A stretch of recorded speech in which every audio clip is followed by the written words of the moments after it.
On va essayer de traiter l'exercice 2. C'est un exercice de contrainte dans le sol ici. On dit soit un échantillon de sol soumis à un essai triaxial, comme l'indique la figure ci-dessous. Tracez le cercle de mort de l'élément montré à la figure ci-contre. D'abord, il faut savoir que pour traiter un exercice d'essai triaxial, il faut remarquer deux éléments principaux, c'est-à-dire la contrainte 1 et la contrainte 3. La contrainte 1 doit toujours être supérieure à la contrainte 3. De plus, la contrainte 1 est toujours perpendiculaire au plan horizontal, alors que la contrainte 3 est toujours perpendiculaire au plan vertical. On constate ici que les deux conditions sont réunies. La contrainte 1 égale à 52 kPa, supérieure à la contrainte 3 qui égale à 12 kPa, et la contrainte 3 perpendiculaire au plan vertical et la contrainte 1 perpendiculaire au plan horizontal. Maintenant, pour tracer le cercle de mort, il va falloir déterminer deux éléments très importants qui sont les caractéristiques du cercle, c'est-à-dire le centre et le rayon. Pour déterminer ici les caractéristiques de ce cercle-là, on va effectuer certains calculs. D'abord, pour le rayon, on va faire contrainte 1 moins contrainte 3 divisé par 2. Et pour le centre, on va faire contrainte 1 plus contrainte 3 divisé par 2. On va essayer d'effectuer ces petits calculs-là à la feuille et revenir maintenant sur l'exercice. Donc là, on va essayer de calculer le centre dans un premier temps. Donc, on a centre qui est égal à quoi? Centre égal à contrainte 1 plus contrainte 3 divisé par 2. Donc ici, le centre serait égal à 52 plus 12 divisé par 2. On aura 64 divisé par 2. Donc on aura 32 kPa pour le centre. Maintenant pour le rayon, on aura contrainte 1 moins contrainte 3 divisé par 2. Donc R égale à quoi? 52 moins 12 divisé par 2. Donc R serait égal à quoi? On aura maintenant ici, je pense bien, 40 divisé par 2. Donc R serait égal à 20 kPa. Une fois que on a ici les différents éléments caractéristiques de notre cercle, c'est-à-dire le centre qui est égal à ici 32 et notre rayon qui est égal à 20, on peut construire notre cercle. Maintenant, j'ai essayé de présenter ici notre, c'est-à-dire ici, on a notre repère de mort qui est déjà réalisé. On a notre cercle ici. Voilà. Ici, nous avons notre repère de mort. Voilà notre repère de mort qui est là. Et là, nous avons les contraintes normales. Et ici, nous avons les contraintes de cisaillement. Voilà, nous avons les contraintes de cisaillement à ce niveau-là. Et on a pris une échelle de 3 cm pour 10 kPa ici. On va essayer de placer notre centre dans un premier temps et puis ensuite essayer de placer les autres éléments. Donc là maintenant, on va essayer vu que nous travaillons avec une échelle de 3 cm correspondant à 10 kPa, on va essayer de déterminer une correspondance pour le rayon et le centre. Donc, qu'est-ce qu'on va faire? On a 3 cm qui correspond à 10 kPa. Maintenant, ici, on a pour le centre 32 kPa. Donc, on a X ici. On va tirer X. X serait égal à quoi? 32 multiplié par 3 divisé par 10. Donc là, X serait égal à 96 divisé par 10. Ce qui implique que X serait égal à 9,60 cm sur notre papier millimétré. On va faire de même pour trouver la valeur de R sur notre papier millimétré. Donc on a X qui correspond à quoi? on aura cette fois-ci, on aura, je dirais, si on fait la même chose, on aura 20 multiplié par 3 divisé par 10. Donc, x pour R serait égal à 60 divisé par 10, ce qui implique que x ici serait égal à 6 cm sur notre papier millimétré. Donc, sur notre papier millimétré, on a un rayon R égal à 6. Voilà.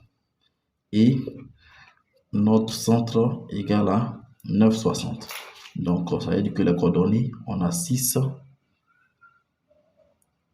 le centre d'abord, donc 9,60 et 6 cm. Voilà.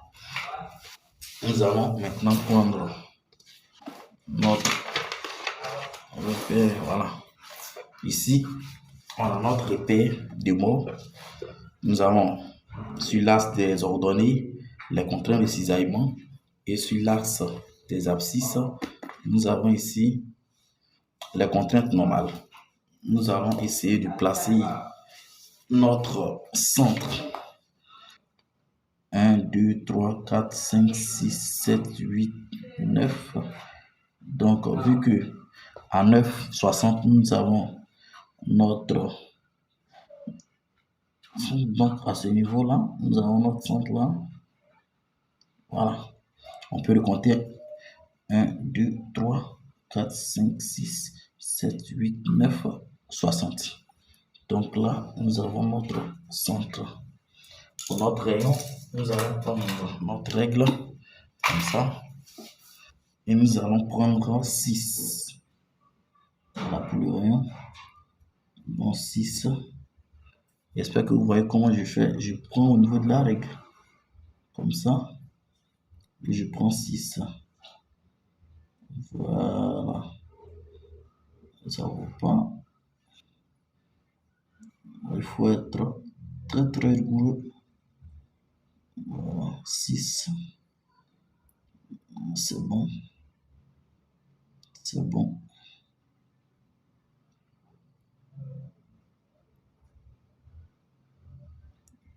Oui, c'est... Faut pas être pressé. Voilà, ça passe maintenant. Donc là, je vais placer. Ici également, il ne faut pas être pressé. Voilà. Une fois que c'est bon, je vais tracer mon cercle de mort. Mon cercle de mort. Voilà.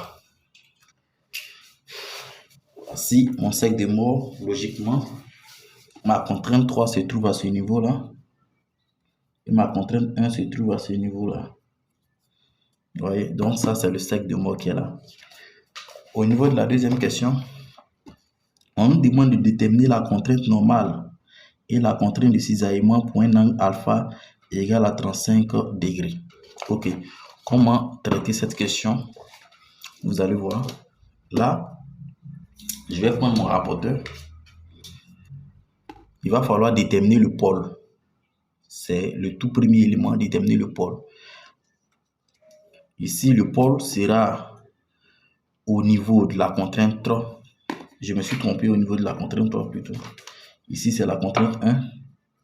Et ici, c'est la contrainte 3. Voilà. Donc, le pôle va se situer au niveau de la contrainte 3. Le pôle va se situer au niveau de la contrainte 3 parce que le pôle apoplant, si vous voulez, le pôle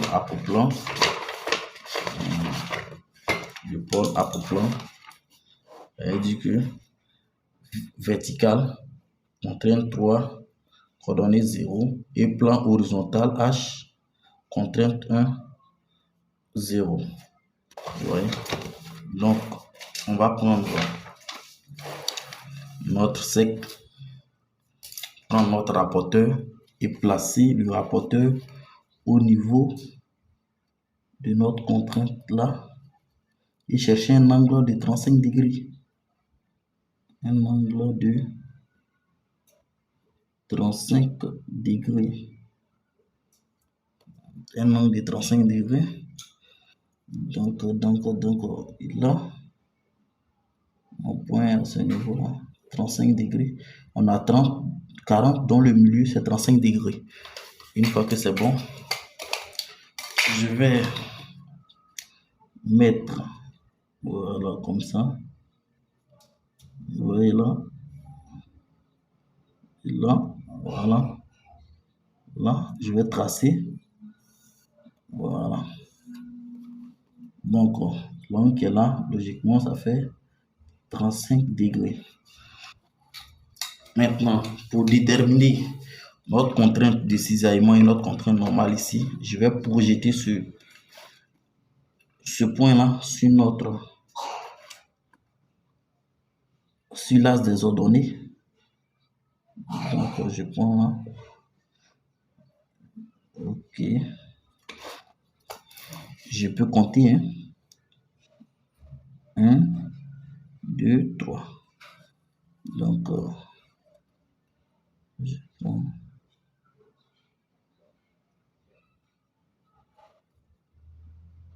1, 2, 3. Ici également. Voilà.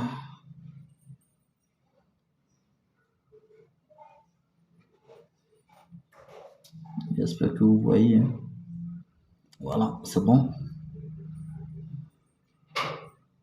Voilà.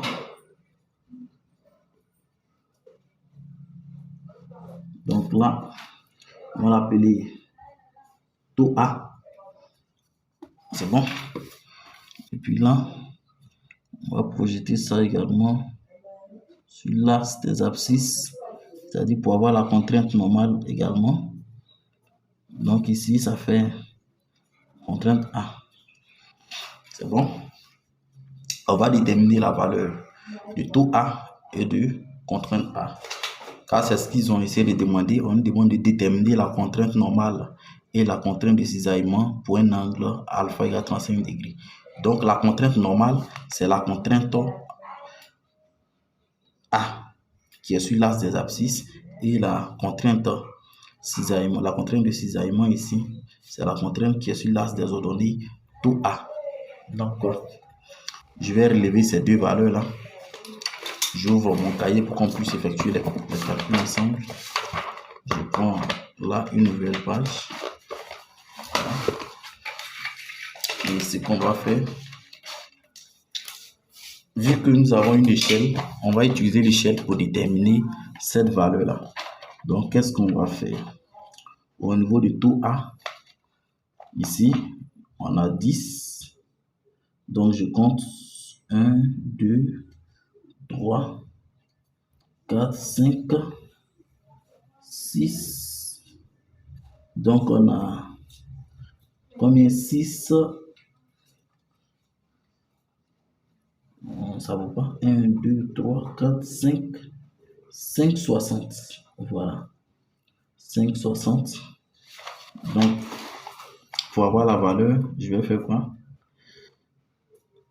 Z taux A égale à 5,60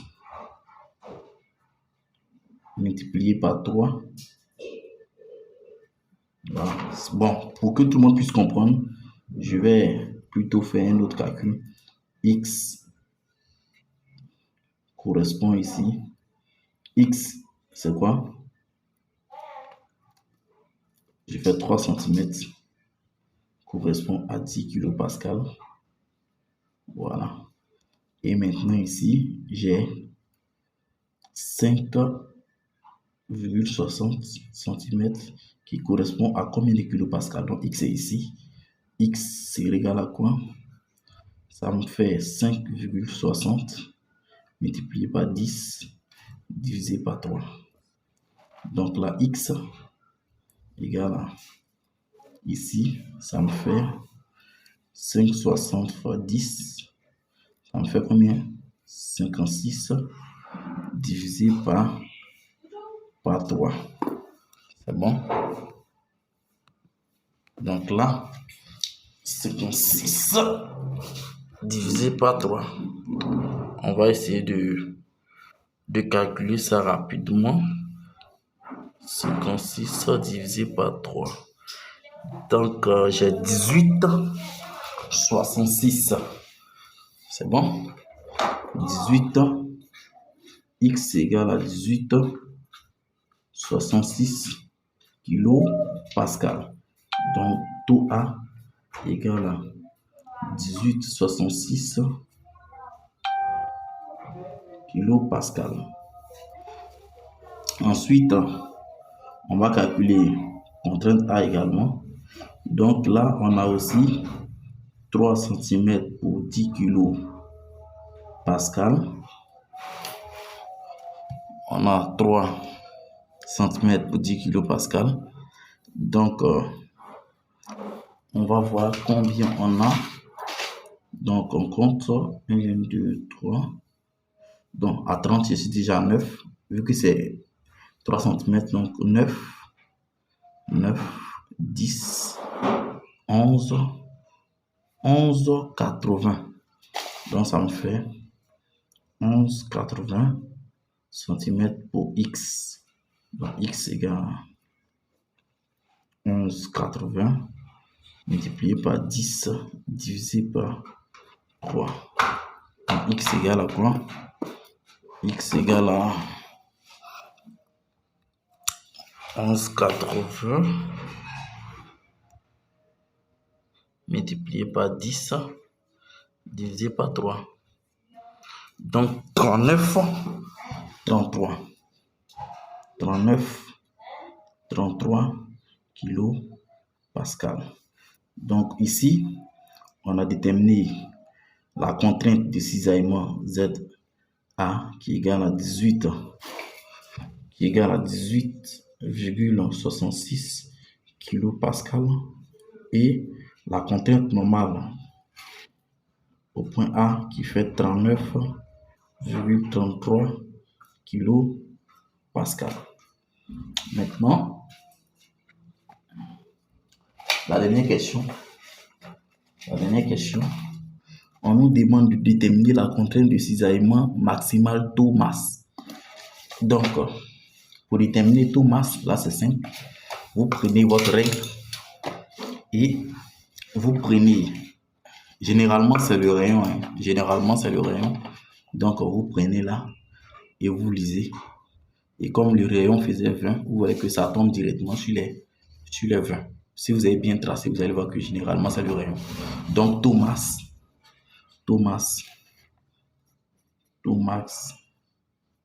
c'est égal à 20 kilopascal. Merci d'avoir suivi.